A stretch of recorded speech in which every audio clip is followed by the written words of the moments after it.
Entering the atmosphere in T minus 10, 9, 8, 7, 6, 5, 4, 3, 2, 1.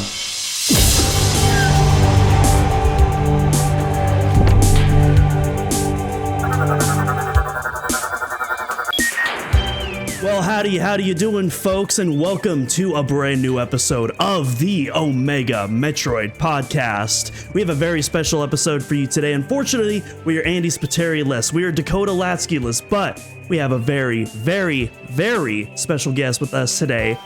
Somewhat of a legend, you might say, in the Metroid music community, spanning over 2 decades now, Mr. Grant Henry, aka Stemage, the creator of Metroid Metal. Grant, how are you doing today? I'm great. That's like the best introduction ever. Get those other guys out of here. Let's hang out, you and me, for a while. Absolutely. We're having a one-on-one today.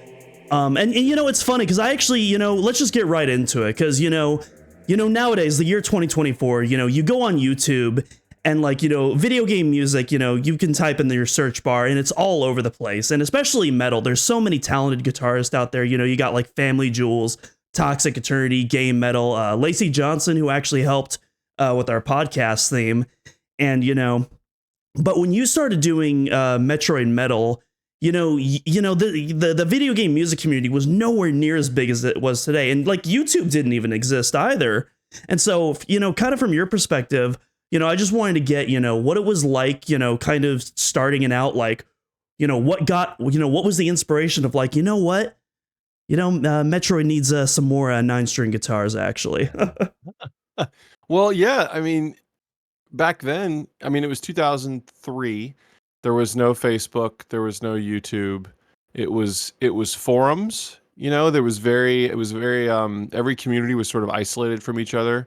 But there were some acts doing writing new arrangements for music from games, and I was a fan of the mini bosses and the advantage and the one-ups.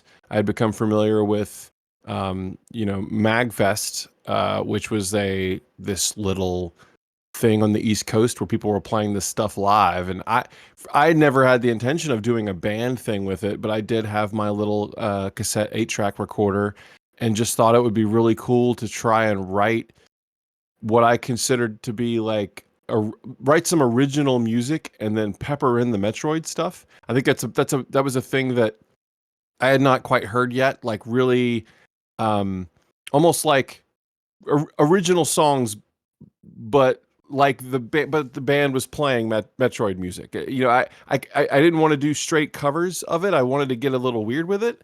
And the intent was never to do more than maybe 1 or 2 songs, but I just kind of got inspired. The reaction from the IGN boards was pretty good. So I just bought the MetroidMetal.com domain because it made sense, right? That's obviously what it should be.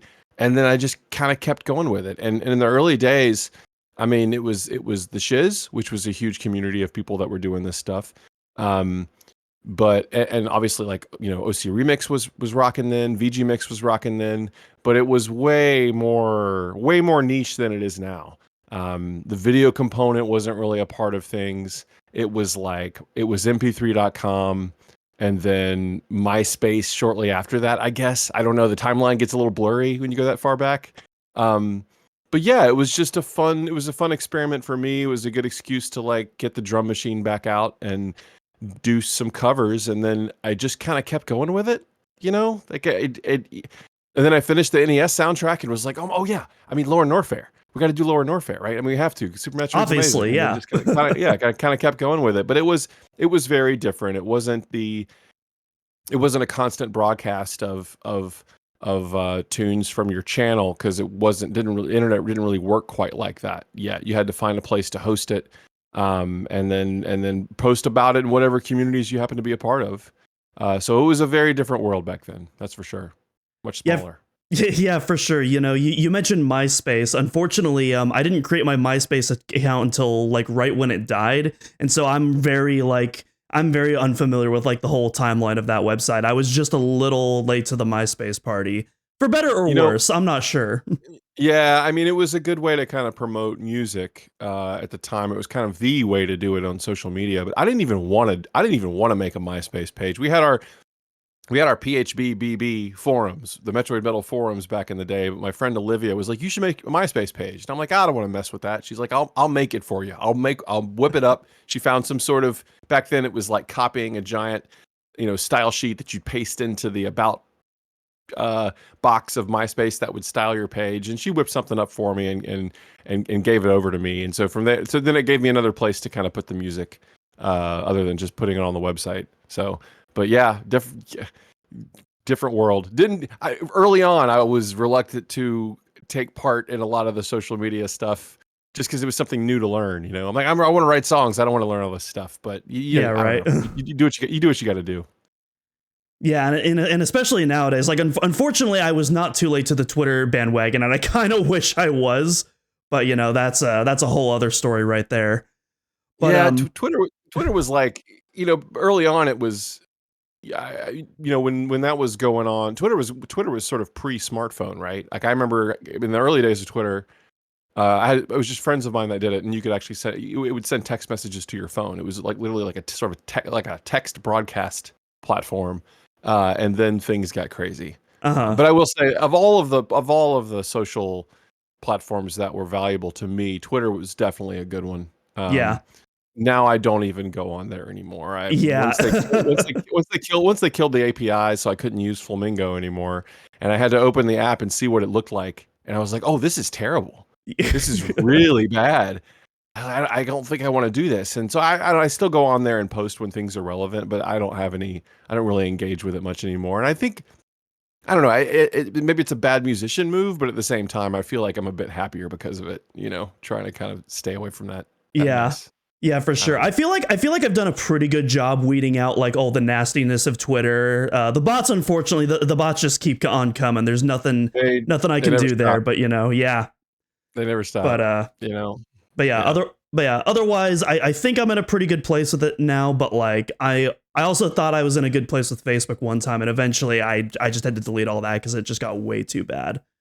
Yeah, it's when you're creating art and you want to share that art, you got to share it somewhere. And if someone's not checking your website all the time, which people rarely do anymore, you gotta have somewhere to post it. So I'm attached to that stuff enough that if I have somewhere to post new things, but I don't know. I certainly don't engage with it like I used to. But yeah, a different world, right? A totally different world now. The what they used to call rich media, like videos are sort of a default for a lot of artists. I don't really do that either. Never really enjoyed video. I just like writing music. I like writing and recording music first, and if there's a chance to do a playthrough video, maybe I will. But certainly wasn't that way back in the day. It was if I recorded anything visually, it was my Canon power shot and then trying to like figure out some software to convert it and then throwing it I don't know. I don't Pre YouTube, I don't know if I did any video at all. I can't even remember.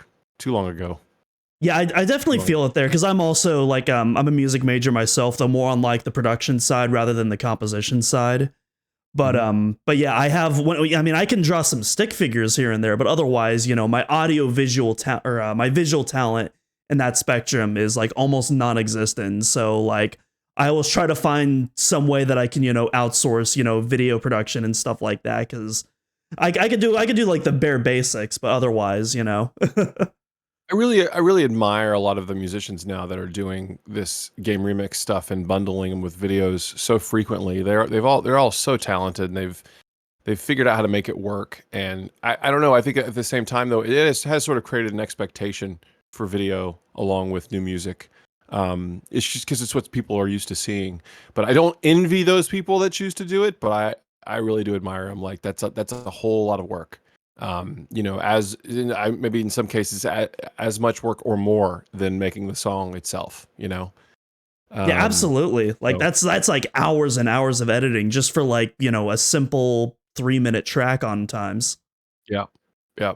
I mean, it is a good way to archive. A song properly along with a video. You're probably going to forget how to play it anyway. Might as well videotape it while you can remember it. Right. Uh, but Just like yeah, I never, what was that chord progression I did? Like Oh, it's bad. It's still. I mean, I think the for the Metroid Metal band, we've played the songs enough at this point. The songs have been around long enough that it's not too bad knocking the dust off for a show. Uh, but I mean, last weekend I went to a VGM con and played with the group Super Strikers, a new band, and we had never had the intent of really. We were recording songs we never really intended on playing live, and now all of a sudden we have to, and it is like learning it for the first time. Like if you're not learning a song from front to back to record all in one session, you're gonna have to relearn your own stuff, which is a really weird thing to have to do. But you know, that's how it goes. If you're gonna play live, you know, That you gotta do it live. Yeah. Yeah, we'll do it live. That Do it actually live. might, yeah, that might actually be a good transition point because there's a couple different iterations of Metroid Metal. There's the Stemage solo act of Metroid Metal, but then there's the full band lineup that does like the full album recordings and the live performances. And maybe tell me a little bit about how that kind of evolved and how that initially formed. Sure. So yeah, early on it was me with my cassette 8-track and my drum machine. And then throughout the entire NES soundtrack, it was just me and that, and then hitting play and mixing it into the computer into, I guess at the time it was Cool Edit Pro. That was what I used in college. That was before Adobe bought it and made it Adobe Audition. And so it was just me. And then later on, I thought it would be really. I made the transition to the computer, recording multi-track on the computer because I was really constrained by the 8 tracks I had available on the my little cassette device. And then when that happened, I was like, oh, we could, like if I don't mind exchanging some files with friends, I could get a guest. I could get like, and then I was never really much of a bass player. And then my buddy Dan Taylor, Chunk Style, who I'd played a lot of music with, I was like, you should play bass on Meridia. Or I think it was Meridia. Maybe that was the first one we did together. So he sort of became the first permanent member outside of me for this stuff for the recordings. And then, I always thought it'd be fun to do this stuff live, but I didn't know anyone in town that that played rock music, but was also a gamer. Like I wouldn't want to try and build a band with someone that could play this stuff but didn't love it. You know what I mean? Like that's a good player but has no association with video games at all. That's not all that fun. And then whenever Dan and I took a trip to MagFest for the first time, we saw these bands play live, and when I learned that none of them lived near each other and they weren't doing live practices all the time, it was not what you'd expect to see, how tight they were live. I'm like, oh my gosh, there are these great players out there and they love games. And so we sort of pitched putting a band together based on that experience. And then we played live before the live recordings of the songs were together. We played MagFest the following year, and it went really well. It was super fun. And then we ended up getting PAX. And I was like, well, we're going to PAX. No one knows who we are. We need to record these in band form, make them do our versions of these songs live. And I had told the guys too, don't feel free to play things that are slightly different than what I did in the original recordings. Make them your own. For the drums, play the drums like a drummer. Don't play like me, who programmed this stuff in. And so the songs sort of evolved anyway. So we recorded Various Suite for the PAX show, and then just kind of kept going. So it started out as a little bedroom experiment, posting on IGN, and then later on we got to record full records and play shows, and it was great. It was just natural evolution over the course of many years. Yeah, I remember after the 2014 San Francisco show you guys played about 10 years ago now.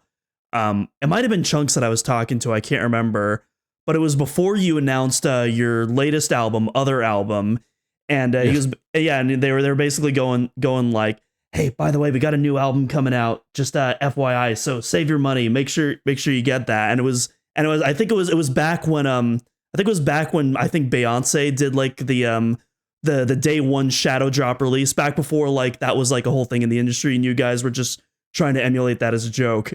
Yeah, it was the sort of Shadow Drop record. Yeah, we were going to be doing, I guess it might have been PAX East. I can't remember. I don't remember, but exactly which of it was. I remember it being a PAX that we dropped that. It was just sort of like oops, an album's out, and then throw an album into the crowd and hope you don't hurt someone. But that was kind of fun just to do that. It was more songs that we had started learning to do live, and it made sense to track them. And we gotten faster at that point too. So, Yeah. Yes. Man, it's and you saw the show a couple weeks ago at in San Francisco, and it had been exactly 10 years since the last time we were there. Upstairs at the same venue. So, Yeah, yeah, long time it ago. was awesome. And actually I want to talk about that show a little bit. Because I mean, you played, I don't want to necessarily say the standard stuff. There was some standard stuff. There were cool surprises that I wasn't expecting to hear live. But I think the biggest surprise for me was a brand new track that I had never heard before, the Metroid Prime boss medley, which I Yes. lost my freaking mind hearing that, especially. Oh, right on. Yeah, I was actually telling Andy when we recorded the episode right after I got back. I was telling him like one of my favorite parts of that was that you guys included Hive Mecha, which I think is such a criminally underrated track I agree. in Metro. I Yeah, completely it's so agree. good. I absolutely love that track. And so when I heard those keys coming up, I was just like, "Oh my gosh, no way." That's awesome. Yeah, we it did everything except for I think everything's in that medley except for Ghost Chozo, which is just sort of like um it's sort of like that music is sort of an electronic seizure. Like there isn't as much to pull from melodically. And I was also trying to kind of keep the medley to under like 7 minutes or whatever, because it's a whole lot of music at one time. So yeah, but the rest is in there. Well, I'm really glad you appreciated that. We put that together for this last MagFest because MagFest was Metroid Prime themed, and we had been lucky enough to play the prior year, and it's rare that bands will do two in a row for Mag, but because it was a Metroid year, they decided to have us, and we wanted to do something special. Like we appreciated that, and we knew we'd do a lot of different stuff in the prior year because we wanted to do an all Prime set. But I just thought I had that in my head for a long time, the medley idea, so it was a good chance to get it. We haven't tracked it. We don't have a studio version of that yet. We're working on that, but we did get to do it. We've done it twice now. We did it at Mag, and then we did it. We did it for you. Am I allowed to ask on a time frame when maybe that gets tracked, or is that a TBD for now? You know, I would say that the timeline is sped up just because you asked about it. So, Oh, okay, all how right. about that? Yeah, I don't know. It's something again. It's something we should probably track before we forget it. We do have the media from Magfest to remember it by, but yeah, it wasn't an easy track to put together, but it was a lot of fun. So yeah, we'll have to. We all sort of fell back into our routines, and getting work done after Magfest, and then prepping for this one. So we'll have to get that done. So you'll be first to know. All right. Well, hey, I very much appreciate the Omega Metroid exclusive question mark. I don't Hey, know. we'll, sure. Why not? Why not? Yeah. But yeah, so let's do a little time jump again. Or not necessarily a time jump, because you've recorded so many songs now. And yet there's still so many games that haven't been covered. What's a Metroid game? Even if you guys don't end up doing it, what's a game that you haven't covered yet that you'd love to include in the Metroid Metal repertoire someday? Um, that's a good question. We never did any. We haven't done any Prime 3, and I do think there's some really good tracks in Prime 3. I always had it in my head I wanted to do some Sanctuary Fortress. You mean Prime 2? Prime 3? Well, Sanctuary's Prime 2. Sanctuary. What am I thinking of then? We did do Prime 3. We did yeah, Prime 3. The Brio title Brio, medley. Yeah, we did do Brio and So wait, Metroid Prime 2 has Sanctuary Fortress in it? Yeah. Well, then what am I thinking of from Prime 3? Well, Sanctuary Fortress is definitely one that I've wanted to do. But we have touched Prime 2. I guess we haven't touched let's see, we haven't done Zero Mission. We haven't done we did do Tunnel from Metroid 2, but there are some other tracks from Metroid 2 I think would be really fun to do. The Queen theme you guys did was really sick. Yeah, we did Queen theme as well. Yeah, the one that appeared on Harmony of a Hunter.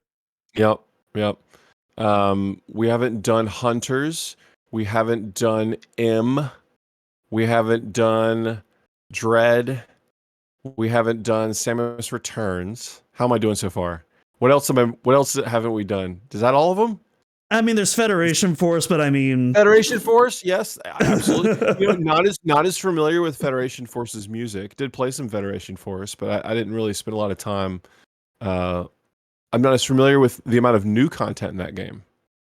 The amount of new non-arrangement stuff. Are there any freshies? and Federation Force. There's I will admit the overall soundtrack doesn't really do it for me, but there's a couple of gems in there that I dig, Yeah, right. There are also some really good ones in Dread. Mhm.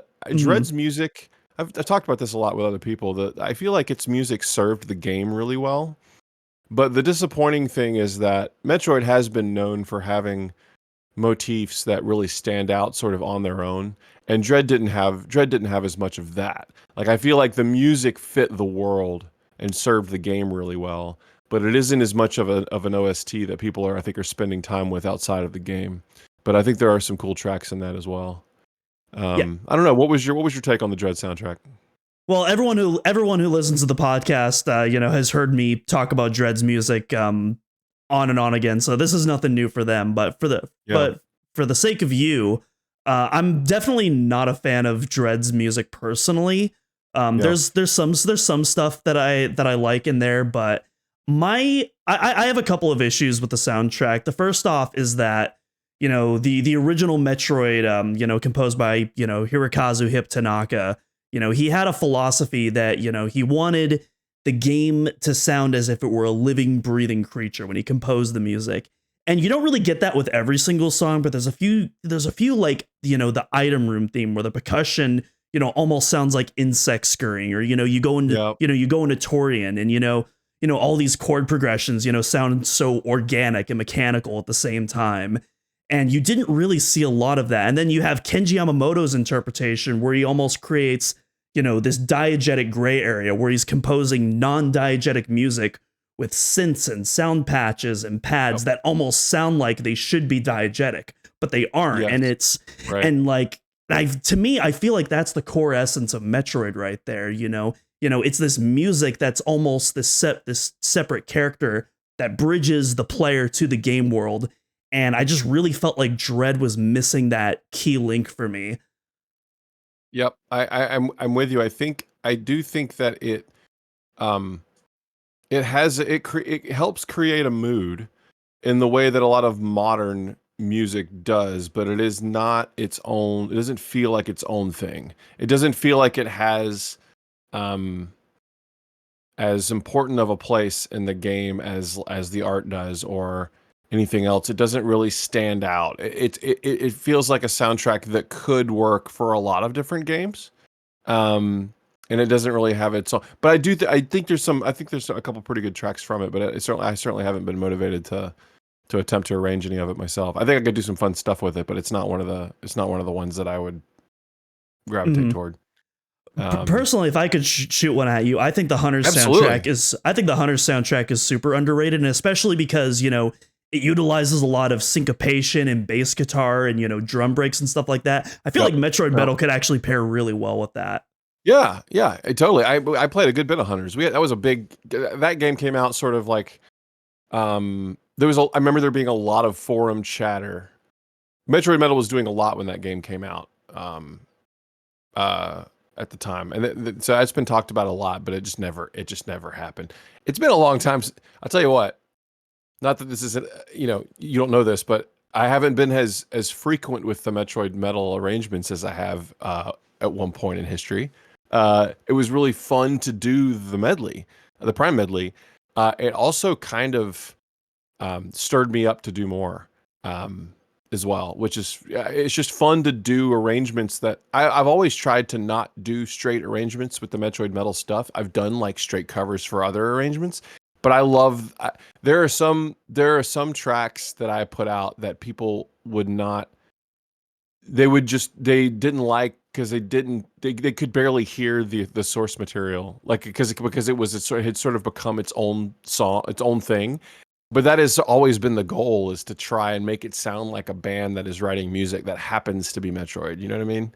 And that's a really fun experiment. That's a really fun thing to try and do.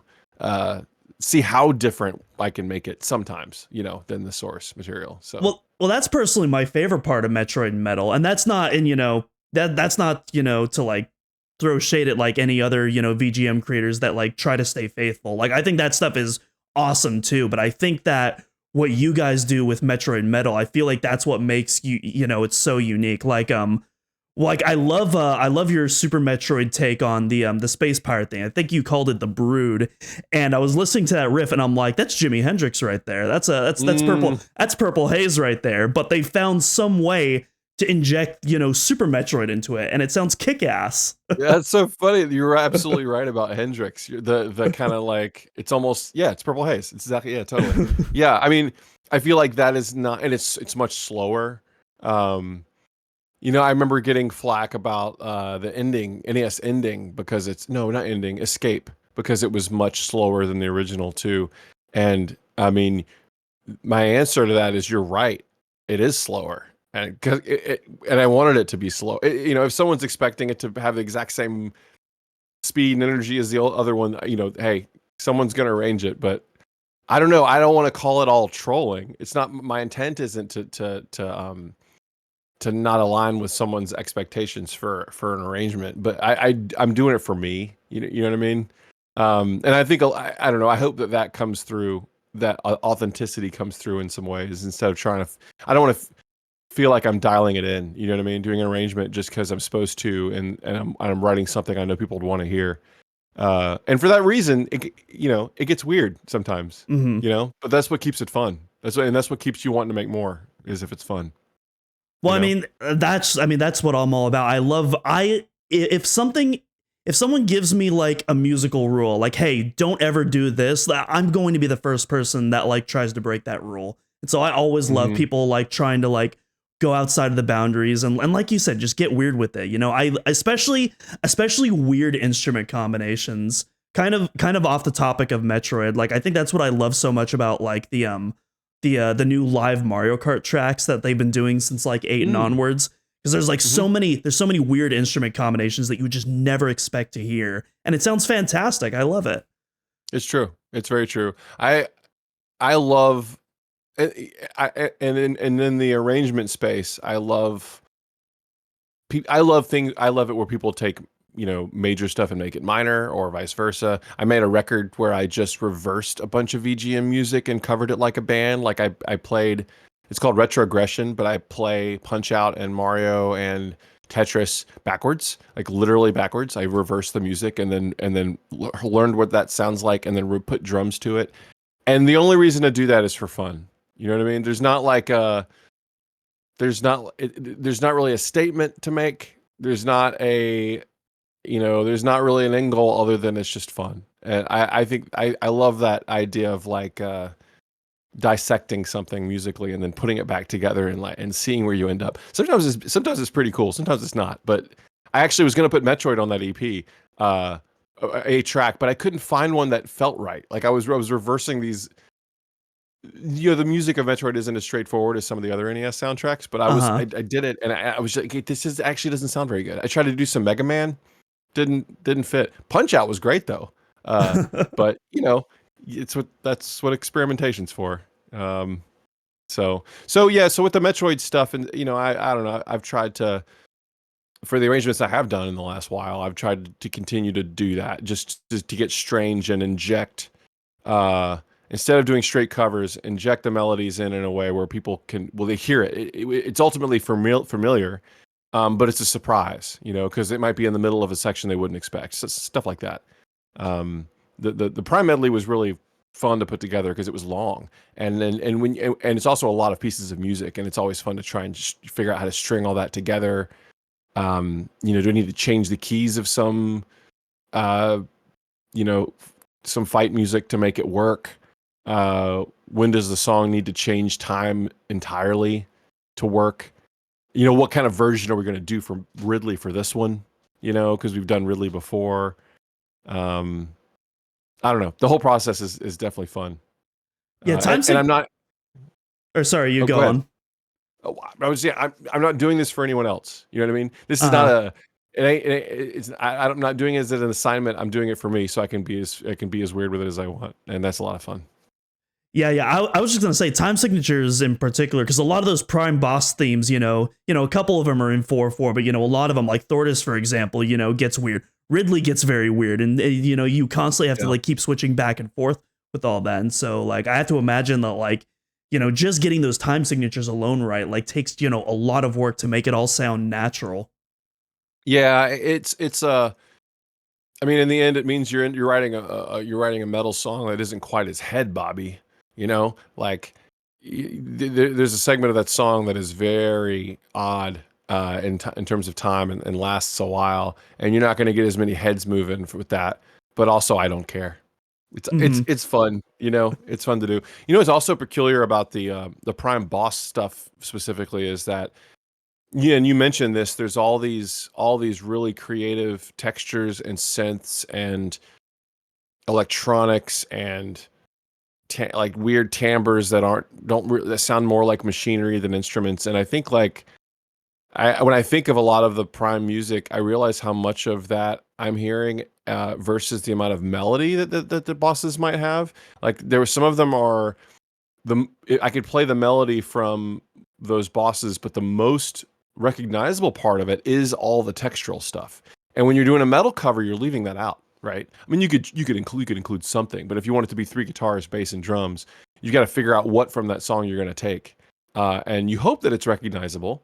You know, by the time you slow it down or change the time, it might not be. But it was a really interesting experiment because that is a more modern it's a more modern soundtrack. It's what it feels true to Metroid. I was talking to someone recently about how I feel like if back in the Super Metroid days they had the technology that we had for the Prime game, you know, it would probably sound a lot more like that. I think you would have ended up with a lot more um, sci-fi texture in Super Metroid if the audio engine could have supported it, but it just didn't. You know. Um, so they were forced to work with what they had, and you know, in the process, standardize what Metroid sounds like, you know, forever. But still, just a different era, and it just made me. It reminded me how much sound design is a part of the Metroid Prime soundtrack. To the point that you know there are great YouTube. I'm sure you've seen these, but these YouTube videos where people have found a lot of the presets that he used whenever he was making that soundtrack, and as soon as you hear the instrument, you think of Prime, right? Like it has nothing to do with the melody. You could write entirely new songs, and it would sound like it should plop right into that game, uh, for that reason. So it's really interesting. Yeah. Cinemax is one of those people. We've actually had him on the podcast, and another person that helped out with our podcast theme. So shout outs to the Yeah, man there. But it's yeah, great. Yeah, I mean, like it's right there in the theme. I mean, it's fascinating. It was a few different, yeah, several different. There's been talk about that for like mag events and things, like being able to do some performances with these sound packages live as a part of a Metroid Prime celebration. Um, but it is really interesting. It's so different uh, than it used to be. Just because you're playing, you know, with these old chip voices doesn't mean you're going to think of Metroid because everything used those voices back in the day. But with all this sound design opportunity we have now, like it's amazing. All of a sudden, these particular machines have an association with Prime, and up to that point, they certainly didn't. But I don't know. I love it. I think it's incredible. But it doesn't mean that arranging for it. It's like how much is familiar. Is it the melodies that are familiar, or is it the sounds? You know, um, I think it it's a depends. combination. I think I think it depends on the track, really, because I think something like it Fendrana does. Drifts definitely has like very recognizable melody. Wreck Ship definitely does, but then you go to something like Impact Crater, where it's like it's pure texture. There's Yeah, zero right. medley happening there, Yep, or totally. And melody. same with like the Ghost Chozo track, that banger. Like most of that, there's melodies in there, and you could do something with it. But but a lot of it is that just that abrasion and the layers that make up that track. Um, I don't know. I feel like anymore, it's a lot of people are leaning on sound design for modern game soundtracks, as opposed to writing melodic musical stuff. And there's nothing wrong with that. I think it might fit the game super well. But it just means that when you hear a new soundtrack that has a really recognizable melody, it just stands out even more, you know? I feel So, like Mick Gordon's really found like a good balance between the two. Like, oh obviously an yeah, yeah, yeah. absolutely incredible sound engineer, but he also, despite causing so much chaos, whether it's Doom, Killer Instinct, or Wolfenstein, he finds, some way to like bring out these melodies, No matter no matter how down tuned he is, like it's wild. Yep, he really does. It's incredible. He's incredible. But yeah, I don't know. It's been attempting to arrange an older Metroid track is, I think it's almost, I don't want to say it's easier, but it's just what you have to work with is 90% melodic content, right? Mm-hmm. And so you have an easier starting point, and then doing later games, it's like, well, I mean, it just depends. It'd be interesting to hear chip covers of the Dread soundtrack. What melodic elements get pulled out and turned into a song? I think it'd be interesting to hear. Like how much of Dread is sound design, how much of Dread is like melodic content. I think that'd be a neat experiment. I can't say I've heard chiptune versions of Super Metroid, but I have heard people do or not, already spoiling the premise right there. I haven't heard chiptune versions of Dread soundtrack, but I have heard Super Metroid sound font versions of Dread soundtrack, and some of those actually sound pretty decent. Yeah, neat. I haven't heard that. That's cool. I'll have to check that out. Huh? That's I can't remember which areas they were. I want to say one of them was Barinia, because I feel like that's one of the more popular songs from Dread. Yeah, Barinia's cool. Mm-hmm. Yeah, that's actually one of the few tracks I really do, and I feel like the synth patches there actually do a really good job of like mimicking deep underwater segments. You have you have some of those pads that like feel like droning whale sounds, which I feel like really complement the environment as well. Yep. True. But yeah, very true. You've composed a lot of Metroid Metal songs. What is your personal favorite that you've done? I know it's like picking your favorite child. I know. We're dropping a nuke right there. We're dropping one. I think like, without like looking at a list, I really like my Torvus Bog arrangement. It is unnecessarily complex, but I feel like there's a mood in that song, even though it's a way more heavy hitter and is way more progressive, I think, than the original. I feel like I was able to capture some of the vibe from Torvus, which I really enjoyed doing. So I'm a big fan of that one. I really like my Criteria arrangement a lot, only because I love how victorious that song is. And it was really easy to just rock out to. I always liked playing that one live. That was a regret for San Francisco, is not actually playing Criteria. We ended up not getting that one together for that. But I'm a fan of that one, and I love dueling guitars. I love guitars that go back and forth, and me and Dan will get to do our back and forth for that. And I get a little solo. I don't get a lot of solos. Let's see. Criteria is my personal favorite song from Super Metroid, and I have to agree that's probably one of my personal favorite Metroid Metal tracks as well. Awesome. Thanks. Let's see. I'm also a big fan of Item Room, which is what you open the show with, so I always love hearing that. Cool. We've never opened with Item Room before. That was an idea out of nowhere, and we're like, that would be pretty. That could be heavy and fun. That was a sick opener. I think you made the right choice there. Oh, good. I'm very glad. I really like my Prime theme arrangement. That has a neat rhythm guitar part in it that we stuck Metroid on top of, and I feel like I really like how that one turned out as well. I'm just rambling, but yeah, I don't know what my favorite is. I listed like 3 or 4, so one of those maybe. Unless I forgot one. One of those depends on the time of day. You throw a dart on the dartboard. Ask me again in an hour. I don't know. They're all different and all were written at different points in my life. And I use different tech for different ones. And like, I know for a fact the Super Metroid ending drove me mad, drove me completely crazy. Stringing all that together and making it all work, and the number of guitar layers in there.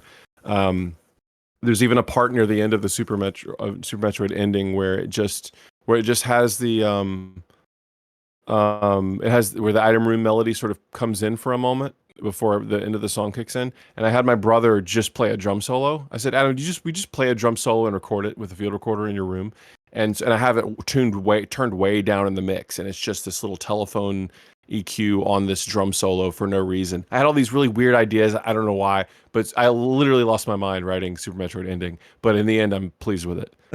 So again, different experience than doing another one. But yeah.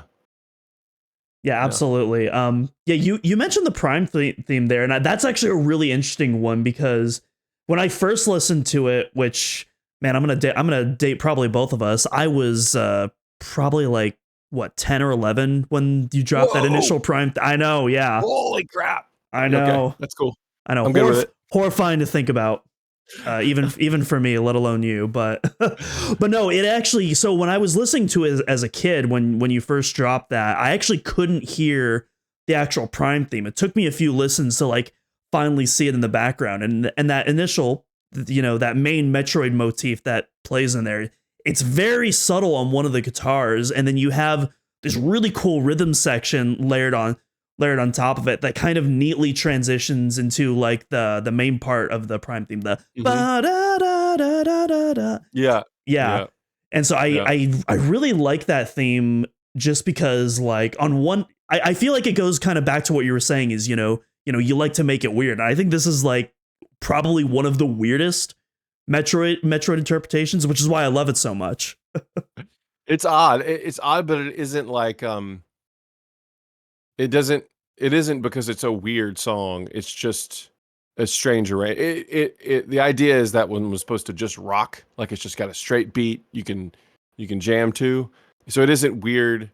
It isn't like an art house track or something, but it takes a while for the main. It's got the main Metroid 1 melody in it at the beginning, just tremolo picking, but it takes a while for the main theme to kick in, and that was kind of the idea.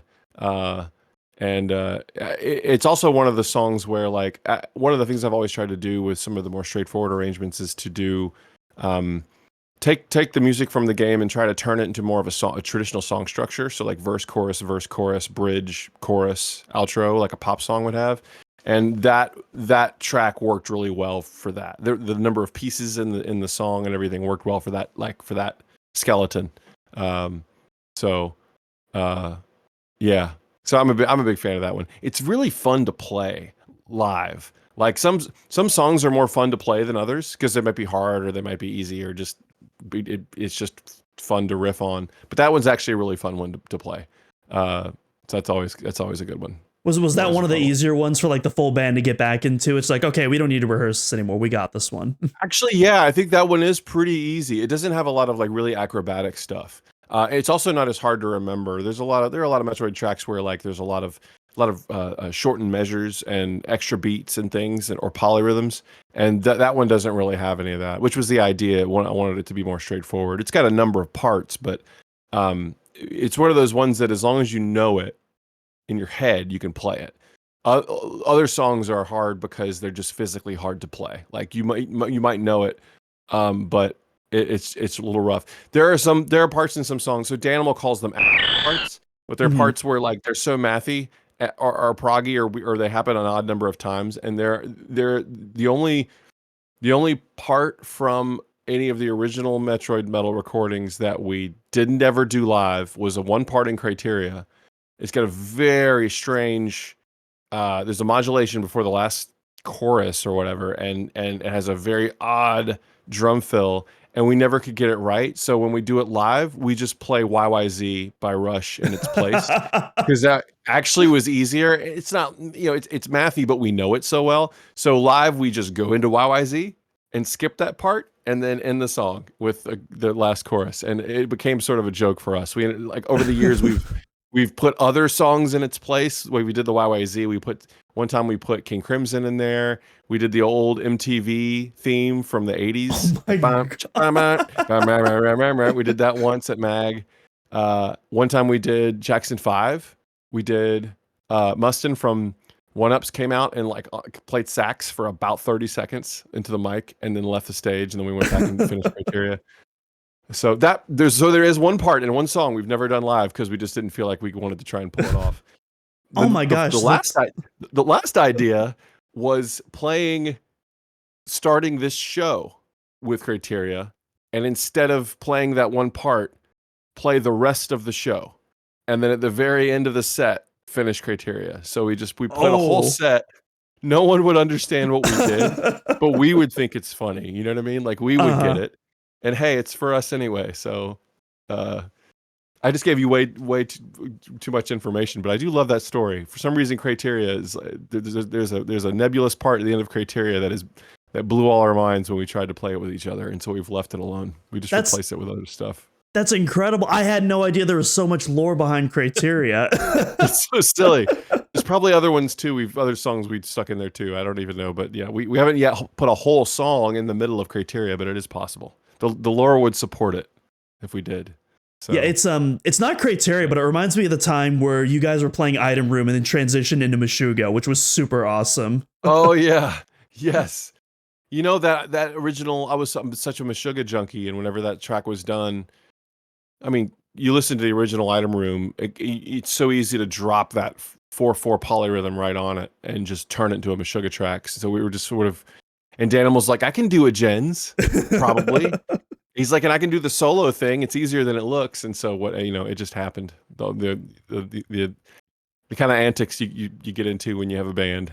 It's not something it's not an idea you might form on your own, but man, if you get the right guys together, you're gonna do some dumb stuff. Yeah. Yeah, that was great. Do you remember what year that was by any chance? Because I remember at the top of my head, but like the timeline is it's not appearing for me. We did it at a MagFest, and originally, we did it a year ago. This past MagFest, we brought it back. We had not done it in a very long time, but I think we did it. We did it maybe our third MagFest. We did it second or third MagFest, which probably would have been 2011 or something like that, or 12 maybe. We did that 1 year, and if you're, I don't know, it's one of those things where I saw several tweets from people at Last Mag that like they thought we wrote a song. They thought that was us. Like we took it and turned it into a track. Didn't know it was Meshuggah. It's old Meshuggah. We don't expect anyone to necessarily know what that is, but that is kind of funny. But there were enough people at that first mag that knew what it was. That it was. You want people to know what you're trolling. If you're gonna go through the process of counting that out and making it work. But yeah, that was pretty fun. I should know the name of it, but there's a Dream Theater song that literally plays the Ridley riff, and I, for the life of me, cannot remember the name of the track right now. The Ridley riff, really? Yeah, like, and I should. Yeah, da da da da da da da. It's like right in the intro, and I should know it because it's the first Dream Theater track I ever heard. It was back in my Rock Band days. Now I know exactly what you're talking about. I know. Yeah, right. It's not Dance of Eternity, or is it? Yeah, it's on the same album that Never Enough is. And I cannot. Panic Attack. That's what it is. Boom. Panic Attack. Yeah, just came to me. Panic Nice, Attack. Good job. Wow. Good pull. They're also big Meshuggah fans. There's a song that Portnoy breaks down how he charted it out in terms of like phrasing for putting a track together. And there's a track that has a polyrhythmic part. And he wrote down Meshuggah low, Meshuggah high, which I thought was interesting. It's like this that whole thing. And yeah, I don't know. That's funny. So we've got Metroid and we've got Meshuggah in Dream Theater music. Mm-hmm. I'm okay with it. But I was thinking about that because I was thinking like if you guys are gonna pull other songs, I mean the Ridley riff is literally right there in Panic Attack. I feel like that would be a good one to like mash up with Ridley. I agree. Someone's probably screamed Mortal Kombat, right? While playing Ridley. Someone has to have done that at some point. Right? It's close enough. It would probably it's the internet. It is at least one. Yeah, it's happened. Someone if you've done it and I haven't heard it, I apologize. Please send me a link. But yes. Yeah, I love that. I feel like I just think that I love mashup stuff. I've been enjoying the kind of remix mashup stuff for a long time, but there's just all these like every time I'll hear one song, but I'll think of another one. And there's a really good Facebook group called that I can't remember what it's called. I have to look it up. But it's basically video game music that sounds like other songs. It's quite a thriving Facebook group of with like, hey, here's a video game song, here's another song. They sound oddly close, do they not? If it's an 80s fusion, Japanese fusion song, it probably is pulled from that. But if it's, but other times it's just accidental. But man, smash it all together. Have fun. That's what I say. Yeah, not to plug myself too much. I love doing mashups, especially with Metroid and Doom are my two favorite series. So I love finding really cool ideas to mash those two. The last one I did, I took Phendrana Drifts and I mixed it with Planet of the Bass, that kind of meme song that came out last year. Oh yeah. Yeah, I took those two together and it worked. It worked out surprisingly well, I think. That's awesome. I want to hear I love both of those musical worlds. So I need the collection. Yeah. Specifically the second one that plays when you're getting the gravity suit, the more pop upbeat one. Okay. But gotcha. Yeah, I'll have to send you a link to that. But yeah, that was a lot of fun to make. I love it. We've talked about your favorite Metroid Metal songs. What are your favorite Metroid songs? I think my favorite is probably Meridia. Which Meridia? Meridia, which Meridia is it? There's when you first enter. There's when you first enter Meridia, and then there's like the main Meridia theme with like the sandy area. Yeah, I think the main Meridia, the one it's got all the chord changes in it. It's the one that I can't remember what the OST, how it's labeled on the OST, but it's like da da da da da da. Is that the sand? That's after you are there, right? That's the one where it starts up bum bum bum do do do. That's the main Meridia theme. That's right. That's right, because I put them both together. That's right, they are separate areas. I put them both together for the original arrangement. Yeah, ding, ding, ding. Yeah, it's the later one. It's the sort of full. It's sort of the minor piece that changes keys constantly. What's that labeled on the OST? I think it's like Meridia Rocky Sandy area. It has a very overly long name. A lot of those Super Metroid tracks are it's one of those where it's like parentheses and then it overly long description and parentheses. Yeah. Yes. Well, that one that is probably my favorite one. I feel like it's rare that Metroid music changes keys that much. And I feel like and some of the arrangements I've heard from that are just unbelievable. But like I just feel like it's so haunting and so moody, but it's also very, I don't know, it's not quite sad or forlorn, but it's like it leans that way. I just think musically it's so interesting. I don't know enough about theory to know exactly why I like it so much or what it's doing. But I do feel like that one is probably my favorite. Even though I didn't know what it was called on the OST. It's still my favorite. I think that, let's see, other than that, gosh, probably either the title screen or Kraid from NES Metroid.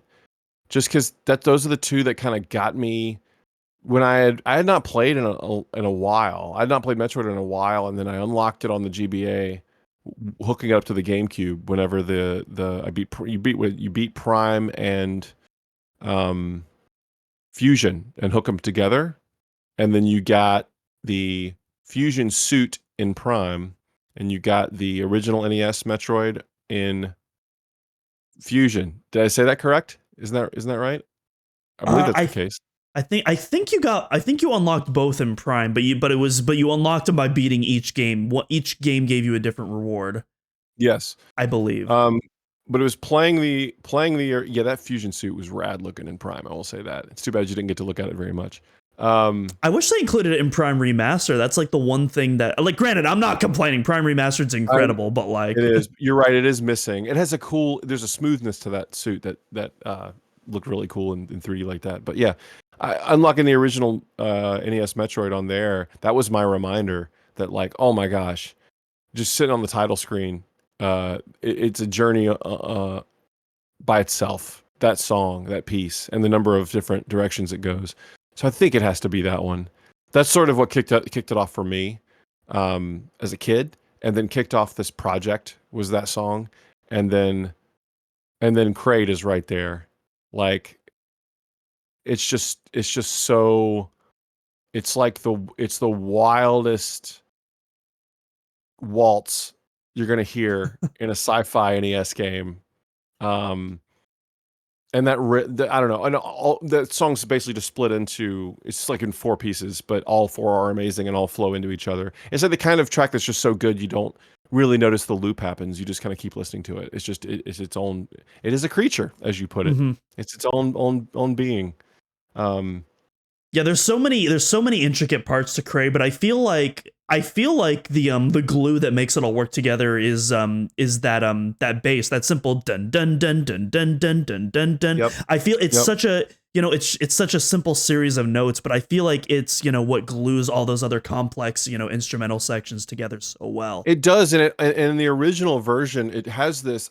And maybe I'm mistaken, but I believe it holds that second note. It does this boo doo boo doo boo doo, and so it almost, which kind of reemphasizes the waltziness of it. This kind of like thing. I'm moving my hand funny for the audio listeners, but Yeah. it's I don't know. It really is captivating. It's not. It's if I were writing music for a sci-fi game, I wouldn't probably do that beat. And it would be a mistake to not do it. It for some reason really it works with that environment. It's almost like it's a very straightforward beat, but it's off-putting enough that it puts you off balance. But it's like super beautiful and melodic and all around it. And I don't know, it's just awesome. So I don't know, probably those two. Yeah, and then the title screen that you just mentioned, I love it. It almost feels like 2 different songs, but it's not at the same time. Like It does. Like they go together so well, even though they feel so different together. You have this very dark and foreboding intro, and then you have like this glimmer of light. And I kind of like the second half of the theme. I kind of like to imagine that as like Samus entering Zebes. This is like the first part of it. This is Zebes pre Samus, and this is Zebes post Samus. Infiltrated. You're absolutely right, and I think that it's interesting too that that song also goes to 3/4 out of nowhere. That rarely happens in a Nintendo game. Mm-hmm. Like all of a sudden we're swinging before it comes back around in loops. That's crazy. It's completely crazy. But I guess it's Tanaka. He's gonna do something like that. Yeah, absolutely. Yeah, Tanaka is like one of my favorite composers from that era. His Metroid soundtrack is awesome. And I love Super Mario Land so much. That first Mario Land game is one of my all-time favorite Mario soundtracks. Yep. Even though I wish the tracks were a little longer. They're very like short 20-30 second loops, but the music that is there, oh my gosh, I can't get enough of it. Yeah, I feel that way about Dr. Mario. The loops are not particularly long, but they're really powerful. That's one that I've always wanted to do, but haven't. At least one of the tracks from that. But gosh, I always perk up. If I hear someone go in Dr. Mario, it makes my day live. I've heard I heard a DJ do it last year at VGM Con. Theology, Videri String Quartet's done Dr. Mario. Like there's just all kinds of amazing arrangements, and it's a strange series of notes, and of course that would come from his brain. Are you leaning more towards chill or fever? I think probably oh my gosh. Probably fever. Yeah. I don't know. I think I'm a fever guy. I'm biased because I first heard it in Melee, and so I've been like obsessed with that ever since, but yeah, I think probably fever. Again, ask me in an hour.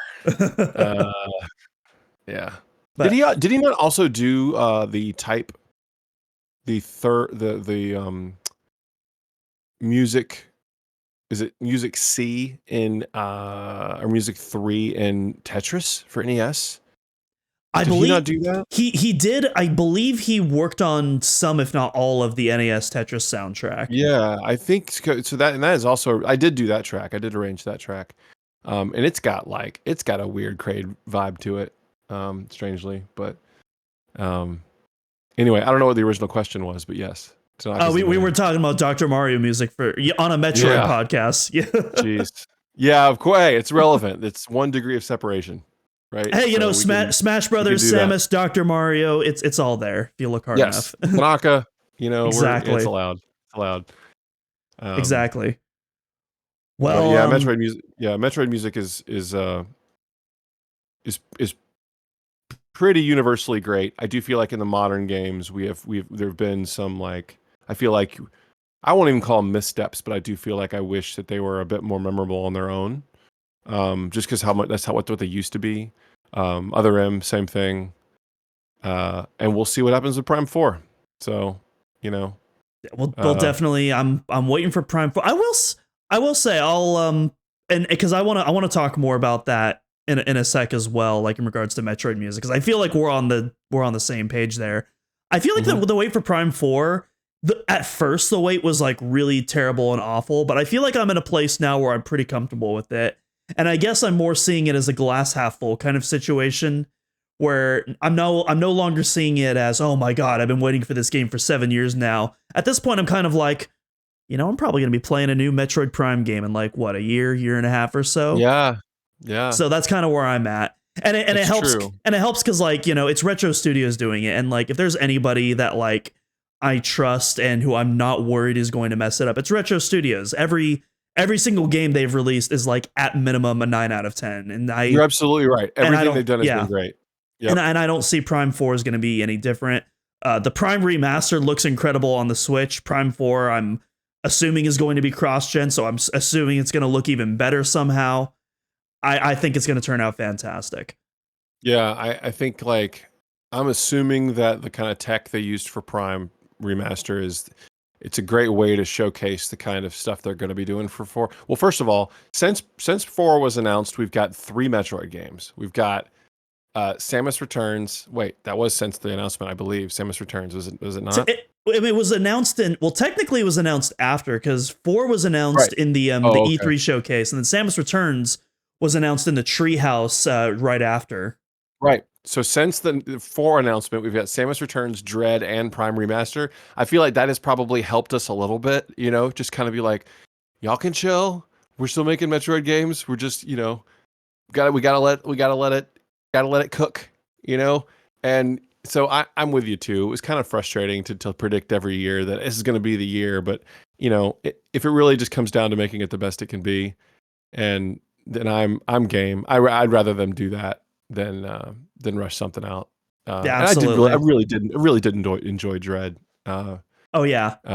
Really, Yeah, really did like it. I yeah, need my to play it again. my criticisms of Dread's music aside, I think it's like easily like in my top 5 Metroid games of all time. Yeah, And like I'm with you. the fact that it's freaking Metroid Dread, that it is a I know. real game in the year of our Lord 2024. Like that is, if I could time travel back to 5th grade me, not paying attention in class, daydreaming out Dread, and tell young Domino Crossing, hey, I know you got a bit of a wait in front of you, but trust me, it's happening and it's going to be worth the wait. Like I would not believe myself. I laughed out loud when I saw the name. I couldn't believe it. I'm like, they really did. They really did that. Like I don't know how what board meeting that came up later on, or if someone has just hung on to it for dear life for this long. But it happened and it was great.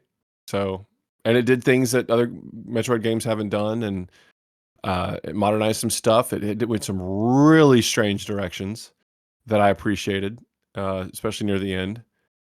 So hey, it's a winner. I want to play that again.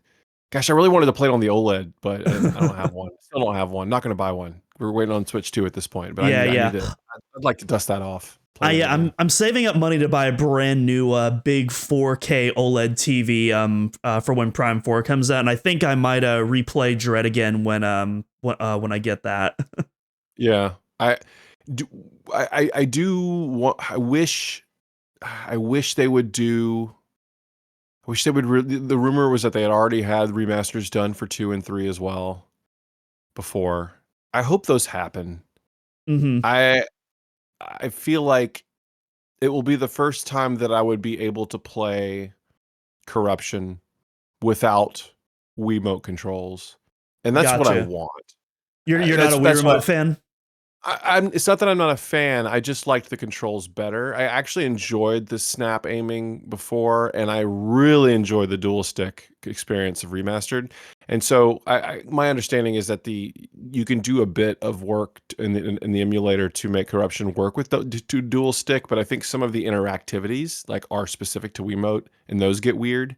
I don't know if you probably know more than I do about that, but I thought about I going back and actually emulating it. I own it, I own the trilogy, but going back and emulating it just to have that controller experience, but I don't believe it is 100%, right? don't quote me on this, but I do believe the current version of Prime Hack does remap all those the Wii Motion interactivity. I believe there are ways to like remap those to like button or Okay. joystick specific Gotcha. actions. Don't quote Okay. me on that though, because I did emulate it, but I did it with the Wii remote controls and the Wii sensor remote bars. controls. So It's real good. It's a real good way to play it. I do kind of like sitting back and having the controller experience. But mhm. yeah, I want to play 2 again as well. It's a bit, I don't know, it's somewhat, I guess it's somewhat polarizing in the series, but I think like maybe not as much as I even think it is, but I really enjoyed it. Some of the one-way travel in the Dark World is a little weird, but I love the Dark Samus stuff. I would like to actually play that again as well. So I want to go I through them both, and I want them to look as good as the remaster does. yeah. Yeah, I'm not sure if it'll look as good as the remastered. I think at the very least we'll get like, a Pikmin 2 and 2 or a Pikmin 1+2 style kind of deal where, it's basic upscaled 1080p, maybe some redrawn HUD assets. At the very least, even if they don't do all the visual upgrades, if at the very least they include the re-encoded 48 kilohertz audio like they did with Prime Remastered, that's all I Yeah, need. Because yeah. I would love to have a high quality preservation of that soundtrack. 'Cause That's Prime a Two great point. is Great my point. all time favorite Metroid soundtrack. I adore the music in that game so Yeah, much. Prime 2's great. Prime 2's great. Yeah, I wonder. I guess there is a lot of. They didn't just bake the lighting; they did a ton of texture work and stuff. I don't know. They could half it, and I'd be fine with it. But I do want to play it again. Prime is my favorite Metroid for what it's worth. On the record, Same. that is my number one. It's not. For a while, I thought that might be a hot take, a controversial pick, but it isn't. It isn't really. I said that at Magfest last year and got a lot of positive response to that. So it was always Super Metroid for everybody forever. But I just feel like Prime sort of modernized it and planted the flag for me. And boy, it was good to play that again and hear it again. And so yeah, I don't know. I don't know. I don't have. I think they've done good with Metroid the last 5 years or so. It's not like F-Zero where there hasn't been a new one in 20 years. At least we're getting games, even though they're not the biggest sellers. But it is fun to still celebrate. And I got my Metroid tattoo last year, by the way. I don't think did I show you Yo, that's sick. I'll have to take a picture of it and send it to you properly. That's awesome. Yeah, I've always been, because I don't have a tattoo yet, but I know if I ever did, my first one would probably be the Screw Attack logo somewhere on my back. Yeah, But I mean, absolutely. but I need to actually overcome my fear to do that. But maybe one of these days I'll do it.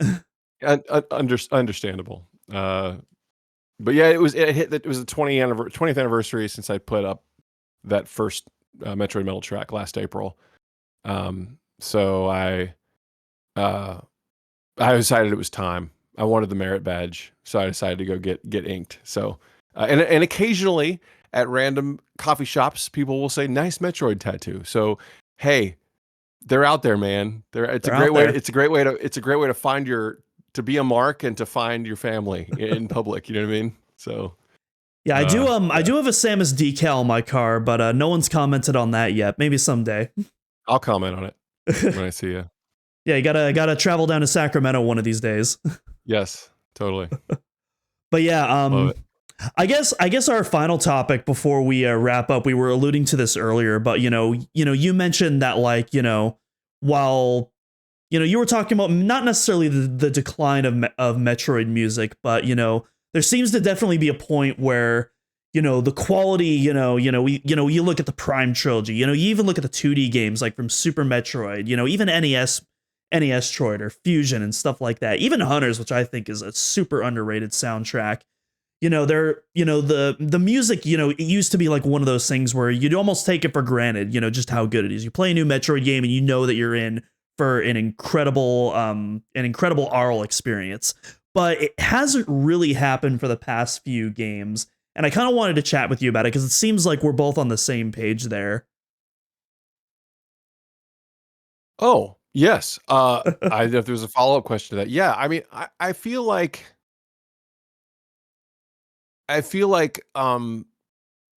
game music can exist on its own, but it can also be there mostly to augment the game experience or to help create the world. And it does feel like for the more recent entries, it's been more about helping to create the world as opposed to being a um to being motifs that are meant to get stuck in your brain. I don't know exactly what the goal is, but it does. I do feel the music fits the Dread world well.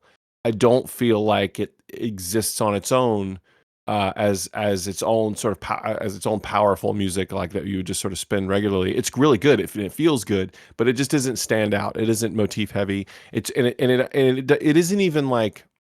I think they reference Prelude at the beginning of Dread when you start the game, right? Don't we get a bit of Prelude? I think Yeah. during the title screen before Yeah, it moves on. Prelude, and then a Red Brinstar during the Quiet Room section. Okay, yeah, there is a little Brinstar. They don't even get that referential in the game. They could have used it. They could have been an opportunity to like pull on other old themes because they're there, and they chose not to do that, which tells me that maybe they don't want. They wanted to do something a bit different with the music. They didn't want to, Prime turned Lower Norfair into Magmore Caverns, right? And that was how a lot of people heard that music for the first time. They didn't do that. They chose not to do that, which just tells me they wanted to go a different direction musically. Is it what I want? I don't know.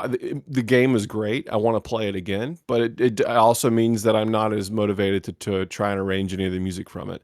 And I don't know what's best, right? I think it's dangerous to write motif heavy music because for games where you're going to be listening to these loops a ton, when you're lost and you're running around and you're frustrated, you're trying to figure out what to do.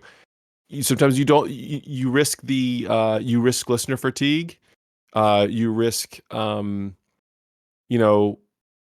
taking people out of the world because they're hearing the same music so much. So I don't know. I don't know what the best choice was for Dread.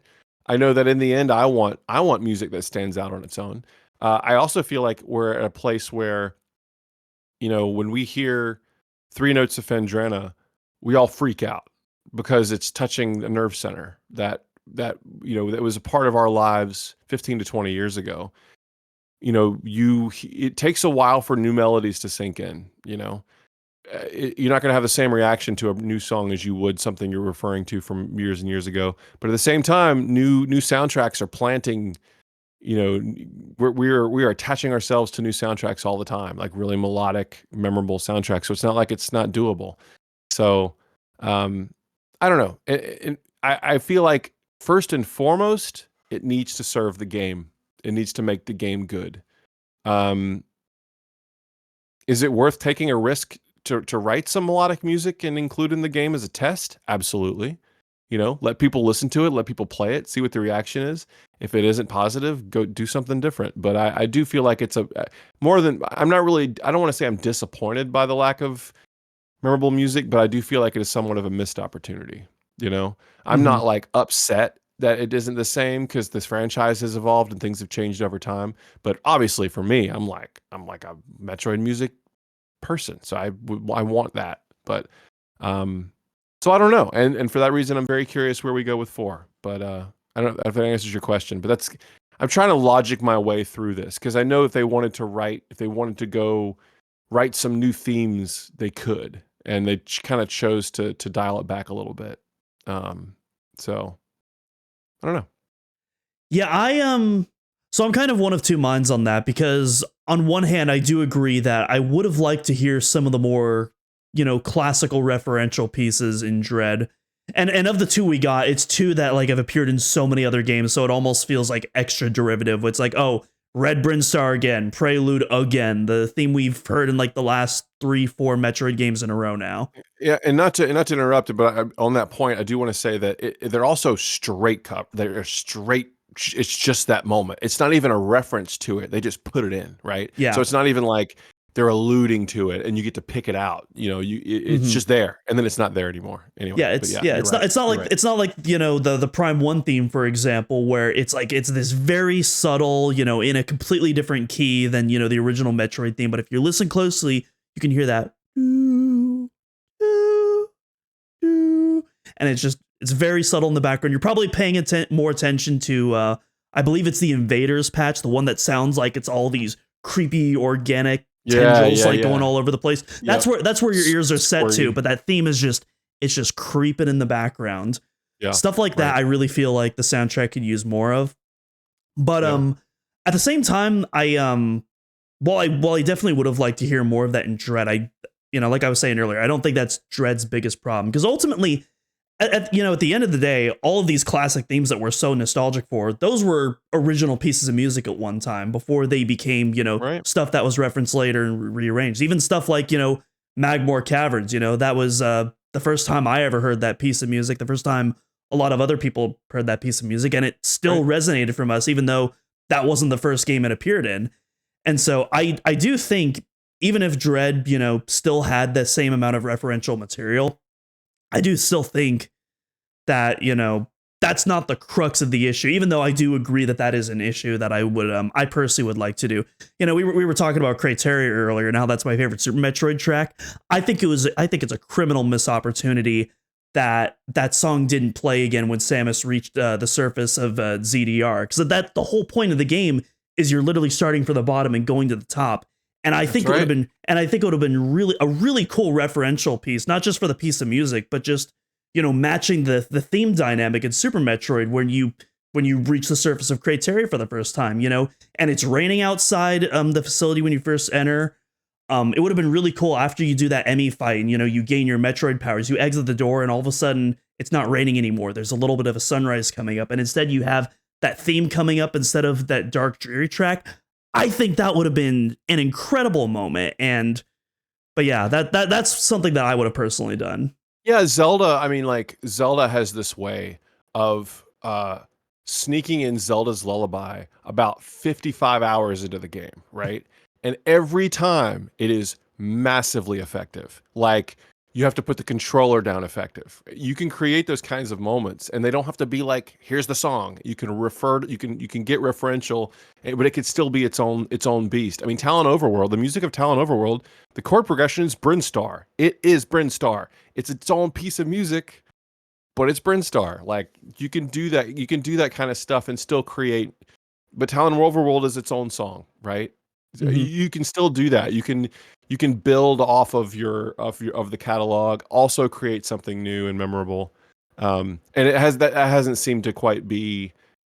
I mean, Zelda's a sprawling adventure game, but so is Metroid. Really, it's different vibes, but you can still do the same kind of thing and make those milestones matter in the game. Sorry, this is your moment, but I'm agreeing with you. No, you're the guest, man. Listen, our guests, they can hear me anytime they want. They're probably sick and tired of hearing me. This is your spotlight. This is your moment. If you feel free to chime in whenever you want, man. It's the Grant hour right now. Oh, jeez. No pressure. Apologies for that. It's making me think more about it though. Like, you're right that there are moments that could have been, and they were really, gosh, the end of that game is so powerful. The end of Dread is like a Finch clisting moment. What did I say? Finch clisting? What did I just say? Yeah, that is Finch clisting. That is a rated R term. I'm talking about fist clenching moment. Wow, that is amazing. But I don't actually remember the piece of music that accompanied it originally. I think I've watched it a couple times after actually doing it myself. But it could have been a magic moment musically as well. I don't know.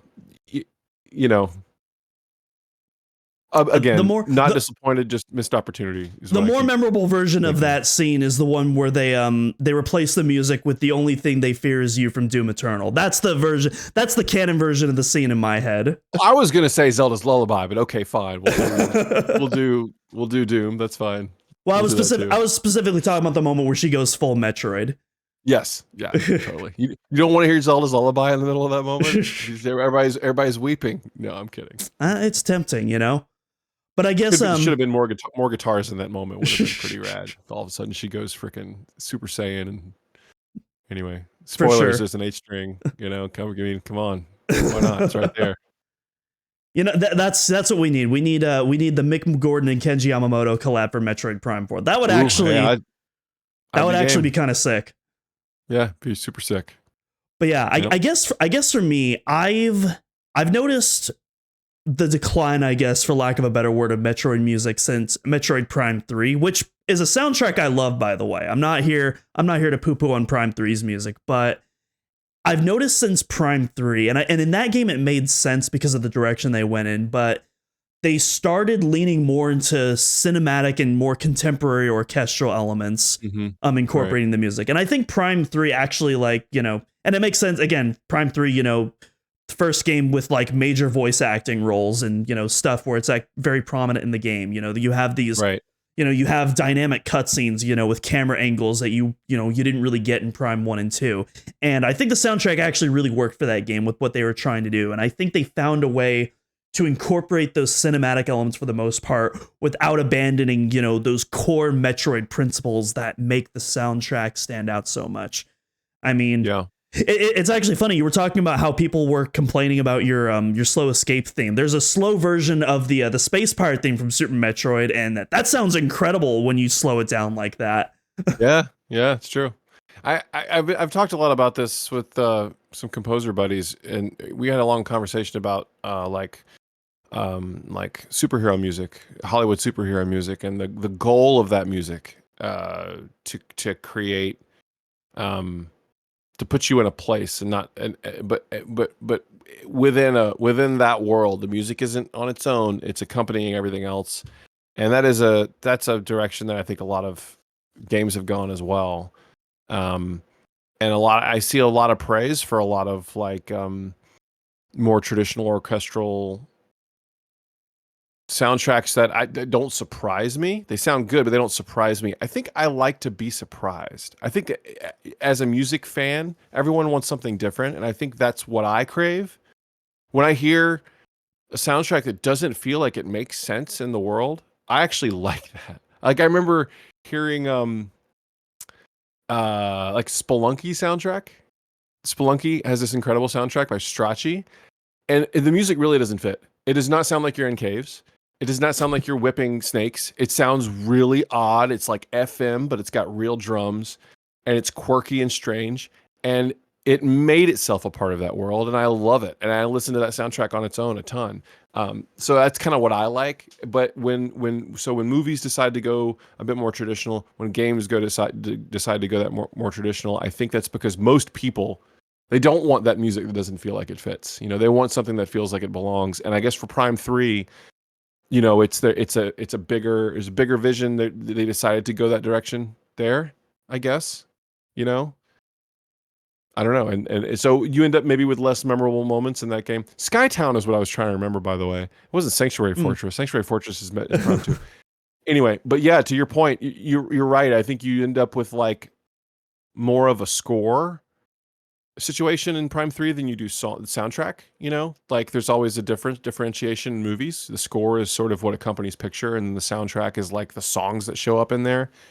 And a lot of times what we're talking about with Metroid music is songs. Like they're like, it is the score of the game, but they're loops. You know, they're meant to just sort of exist in perpetuity. And I don't know, for Prime 3, maybe they decided to go a bit differently.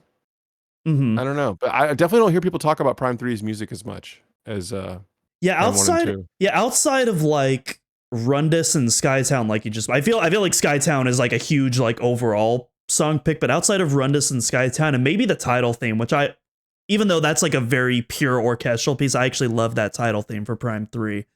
But yeah, a lot of that music doesn't get talked about a lot. And again, I really enjoy that soundtrack, and I think for that game, what they did works. But since then, you had Other M, which I feel like really started to lean more into that those cinematic elements, and really kind of leaned away from that. And it also kind of makes sense as well because I believe that's one of the few Metroid games where they didn't have an onboard composer from Nintendo. They had a traditional anime composer named Kuniaki Haishima, I believe. He was brought on to do that game, and so that everything about that game obviously had its own unique direction. And then Samus Returns, I'm so mixed. I feel like that the quality of that soundtrack is all over the place. There's some pieces that just absolutely blow me away that are incredible. That Torian arrangement when you're in the Queen's Lair, that's like that's like a top 5 Metroid track for me. I love that Torian arrangement so much. I remember that. That was a moment that stuck out for sure. Yeah. But then you also have other, you have other stuff like I don't really think any of the Metroid boss themes really stand out that much. They kind of go for that traditional orchestral kind of progression, and I guess like you were saying, it's not really surprising. And it also doesn't help. I guess some of the synth patches used it as well. They almost, because like on one hand, it doesn't feel like a real orchestra, but I feel like Prime, while it doesn't feel like an orchestra either, like it's interwoven into the electronics enough to where it still feels natural. But but it feels alien. It's exactly. What's so interesting about Prime is it feels like what an orchestra might sound like on this weirdo planet. Especially the choirs. Yes, especially the choirs and like these instruments that you can't tell if it's either like a pitched up woman's voice or a violin. You're not really sure, but it's alien. Whatever it is, it's alien. It's not. But it's using it's like Western scales and it's stuff that musically it's what you're familiar with. But the palette is very alien, and that really worked. Works to its advantage, even in Prime 3, where even though, I remember, I did the theme in Brio, and Brio is it's recognizable in my cover, but the core of that song is really just it's just vocals and chant and percussion. There's not much going on palette wise, but it's alien and it fits the world. It did its job great, Yeah, I don't know. But yeah, that's pretty much. But yeah, I feel like Samus Returns is kind of all over the place, and then Dread for me. I don't really count Federation Force in that. I feel like that's kind of its own thing. But like, and then Dread, I feel like just strayed even further from that, in my opinion. And so I guess what I would want to see from Prime 4. I mean, I guess the easy answer is to say like I want Kenji Yamamoto back, but I've also been saying at the same time, Kenji Yamamoto is not going to work at Nintendo forever. Like, he's in his 60s now. He's going to retire eventually. That baton is going to have to be passed at some point. And I feel like just having Kenji Yamamoto come back, like in the short term, that would be fantastic. I would certainly be thrilled, but I feel like that's a Band-Aid on a much bigger wound that needs to be addressed. Yeah, that's a great point. I think that for Metroid Prime 4, what I would love to hear, what we're going to see is we're going to see a game that fits the Prime universe, the first-person Prime universe, but the fidelity is going to be jacked to a new level, right? The fidelity is going to be higher than it has been previously, and I feel like musically I would like to hear something similar description. I'd love to hear some of the same patches and some of the same artificial instrumentation that makes it sound alien, but I don't have any problem hearing the occasional a big sounding synth or orchestra. I don't have a problem hearing that stuff, like leveling it up to a modern standard. But I do hope the core of it is kind of like that alien orchestra that Prime is kind of known for. That's what I hope. But maybe that's not what I want. I don't know. Maybe what they do is even cooler. I don't know. I guess we'll see. I do hope that it's and I hope they reference old stuff without just doing it. Like I would love to hear call outs to old stuff without them just doing the cover for 30 seconds and moving on. Like, I don't know. I'd love to hear, it'd be fun to hear a little Metroid 2 woven in to another theme, It's the kind of stuff that would make fans happy. And And they're not making this game because it's going to make a ton of money. They're making this because people love Metroid. So I'm hoping that that's kind of where their attitude is with it. But I don't know. Well, that's my description of what I want to hear. What do you think? What do you want to hear? I think I'm in a similar boat as you. I'm kind of, like I said, I think Metroid is at its best when, it's hitting that diegetic gray area where it's composing music that's very specifically non-diegetic, using instruments, synth patches, and palettes that feel very diegetic. And I feel like that's the secret sauce that's been missing from Metroid music. And I would certainly love to hear some of those synth patches, from Prime come back, because especially because they've appeared in 3 games now. It almost feels like, that's, they're essential sounds that happen in the universe, and would feel weird. Universe, yes. Yeah, and it would feel weird to not hear those sounds, because it's like, are we even in the Prime universe anymore? But at the same time, I want to hear new stuff as well, because and each game did introduce, new synth patches, new choirs, new instruments, new sample libraries to the mix. And, I hope Prime 4, it keeps the stuff that matters, but it also feels like, hey, this is, what the Prime universe sounds like 20 years later, assuming that there is, we kept adding more synth patches and sample libraries on top of that. That's kind of what I want for Prime 4. And then in terms of referential material, pretty much exactly what you said. More than Dread, but also not just straight carbon copies of the songs for the most part. You can have, your occasional, Magmore Caverns or stuff like that. Preferably something that we haven't had come back in a while, though. Some sort of underrated piece, like we were talking about Sanctuary.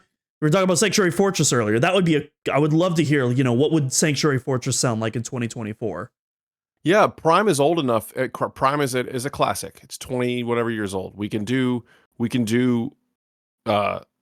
reference Prime, and it's old. You don't have to reference Super Metroid. It could be a Prime track. We could pull a little bit of Fendrena in. Like it's allowed. Just don't do a straight Fendrena cover with orchestra. But or do whatever you want to do. I don't know. Well, I'm gonna date both of us again here. More time has passed between now and Metroid Prime than the original Metroid and Metroid Prime. Oh wow! Terrifying. That's nuts. That's nuts. Yeah, I guess Prime didn't even come out that long after Super Metroid, right? Wasn't it only like 8 years or something? 8. Yeah. Prime and Fusion came out 8 years after Super Metroid. Yeah, that's nuts. Only 8 years, and Prime hit. Prime 2 turns 20 in November this year. Ooh boy, God, they put that out quick, didn't they? They put that out real quick. It's incredible that game came out in 2 years. Yeah, that's nuts. Insane. And it's still very much a Metroid Prime title, but still has so many unique elements and mechanics that makes it stand out on its own.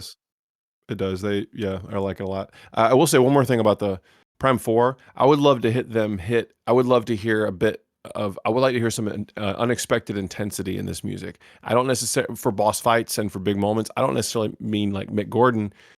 Well, Throwdown, I would love to hear the alien version of a giant guitar hit during a boss reveal, or like it could be a synth, it could be a distorted synth, but I'd love to hear a bit of the boss music in Prime is chaotic, but it isn't sonically powerful. Like it isn't like it doesn't slam. I would love to hear a bit of like grand power in moments, not a lot, just enough that it matters when it happens. I don't need a metal soundtrack for Prime 4, but I'd love to hear like some really kicking moments for bosses that are gigantic. When they stomp, I want music to stomp too. If that makes any sense. I feel like Thordis is like the closest we get to, or maybe like the first version of the Metroid Prime fight. I feel like that has like a lot of stomping, in those lower end sections.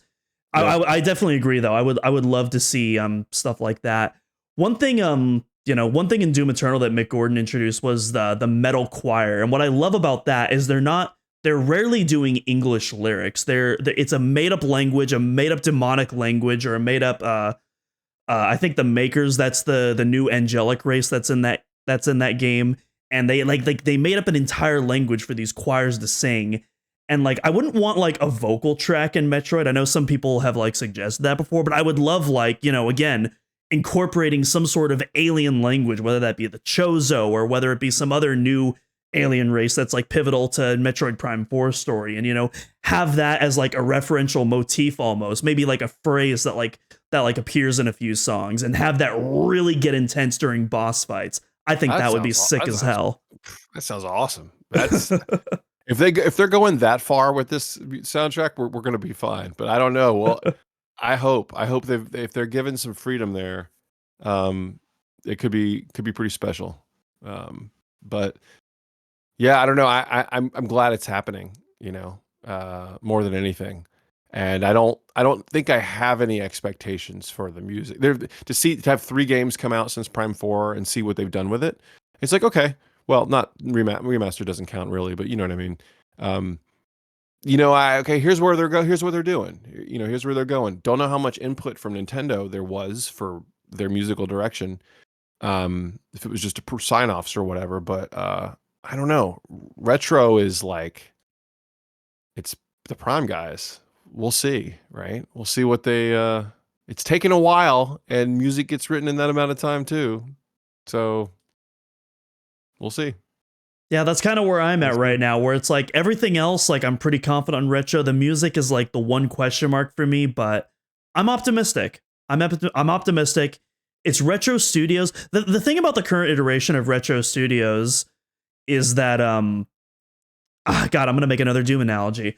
So Doom 2016, when it was pitched, they when they first revealed that there was a previous iteration of Doom 4. I don't know if you remember the whole saga, if you're that familiar with like Doom, but there was a canceled Doom 4 build that was very cinematic and Call of Duty-esque, and it got canceled. Yeah, and it got canceled. It didn't get received well, and it got completely scrapped. Very similar to kind of what happened with Prime 4.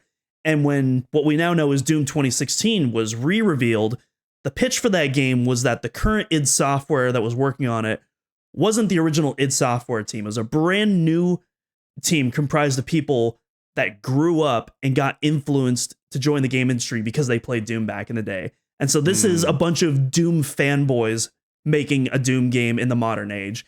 And I feel like that's what we're seeing with Metroid Prime 4, because like when, so many people played Metroid Prime in the day and probably, decided that was probably one of several games that made them want to make video games for a living.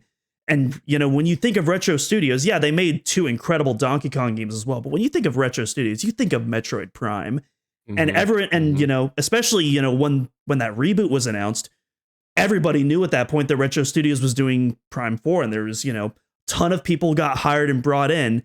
And so now you have a bunch of people working for Retro Studios who have potentially, this is a huge series that means a lot to them. And I think you're seeing something very similar happen here. So I have a lot of faith in this team.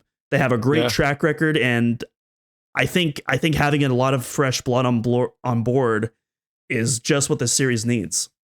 Yeah, I agree. I think like it's when Prime was being worked on, if there were any development babies happening at that time, those babies are out of college now, right?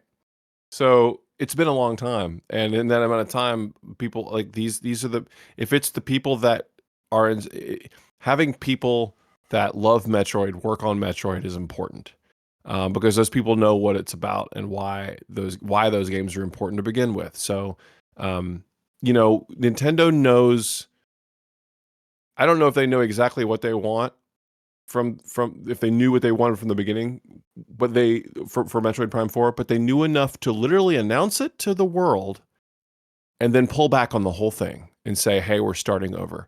So, all signs point to quality, and then the amount of time it's taken, obviously, through pandemic years and everything else. So it's all looking good. It's all looking good, right? Let's just cross our fingers and be patient and play, Prince of Persia and Zao and all the other Metroidvanias that we have to play in the meantime. Have you played the new Prince of Persia game yet? Oh, yeah. It's so good. I love it. I listened to your pod on it. You did a little bit ago. Oh, thank you. I rocked the crap out of that game. I think I ended up turning it off about 80. I had about 85% completion. A couple things I couldn't figure out. I decided I'd come back to it later if there was any DLC. And right now I'm playing Zao. Yeah, I'm aware. Not quite the stuff I'm into. Like, I'm not really into quite the speedrun stuff, and it's not Well, permadeath, there's a paid DLC coming later though. That's a story expansion. So yeah, that's kind of what I'm waiting on. So that'll get me back in there again. And Tales of Zendara Zhao, I think, just came out, and it's very much it's very similar to Prince of Persia, to the point that I feel bad for them because people just played Prince of Persia and now they're playing this other game. But there's a number of really good kind of like games to tickle the Metroid itch. Have you heard of Mini Shoot Adventures? I have not. Oh, it actually beats Prince of Persia for me for my game of the year so far. Wow. Believe it or not, Okay.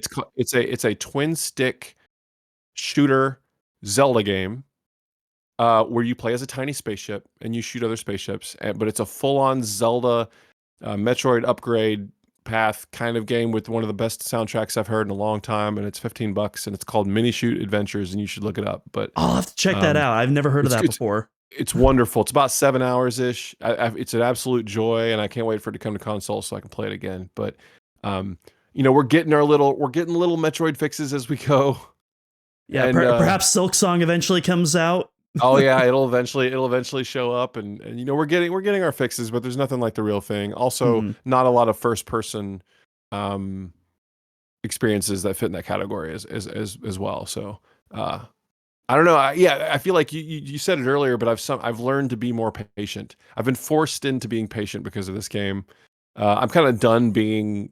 I'm done thinking. I mean, I'm not done thinking about it, but I'm done like wondering if it's coming this year. I'm like, they got a plan. Take your time. We'll see, right?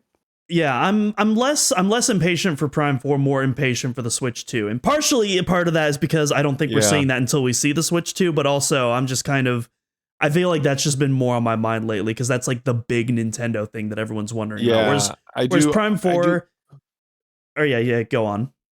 No, go. I was just gonna say, whereas Prime 4, like, it's probably not gonna happen this year. We'll wait till next year, whatever.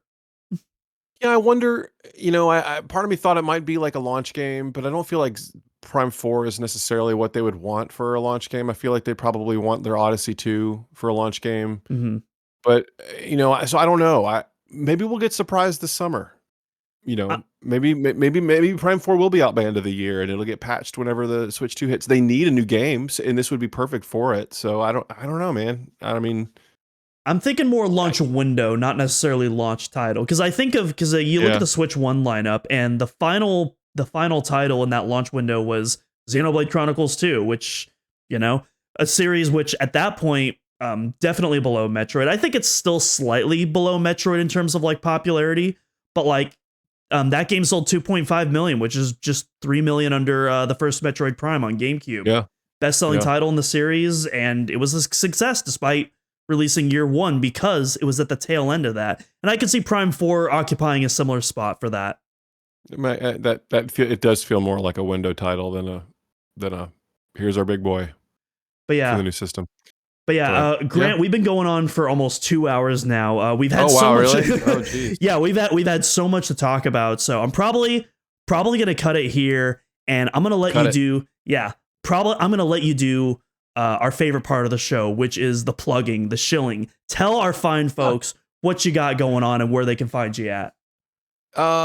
I go by Stemage when there's music involved. I've been talking about my project Metroid Metal, which you can check out at just search Metroid Metal. There's everything from our last 2 shows at MagFest archived on YouTube that I mixed up to tracks on streaming and stuff. I also do music for games as well. I do other arrangements. I just in a band called Super Strikers that just played our first show in a long time last weekend. But I do music for soundtracks as well. I worked on the latest BIT.TRIP game, BIT.TRIP RERUNNER. I got some other stuff in the works too. So I'm always trying to make something. So feel free to, I don't know how often I'll tweet, but I can promise you that if you follow me on Twitter, I won't post too much. So that's a promise. Anyway, I appreciate you having me, man. It's been a lot of fun to hang out and talk Troid. It's fun for me. Yeah, it was a pleasure. I've literally been listening to you for more than half my lifetime, and like actually getting to chat music with you has been such a blast. I really enjoyed it. Oh man, my pleasure. I learned a lot in this episode actually, and so I was really fun talking about some of the more modern Metroid music at length, which I haven't gotten to do with people. So I thoroughly enjoyed it. Appreciate the time. Yeah, it was a pleasure having you on. And folks, I hope you enjoyed that show as well. If you want more weekly episodes of the #1 Metroid podcast on the internet, you can keep track of us right here on Omega Metroid. The social media. We're on Twitter, Spiteri316, at DaxCity_ and at Duminal Cross. You can find all of us there. You got Stemage's socials right there at Stemage on Twitter. If you don't have a Twitter account, don't sign it. But if you're already on Twitter, you may as well follow him there.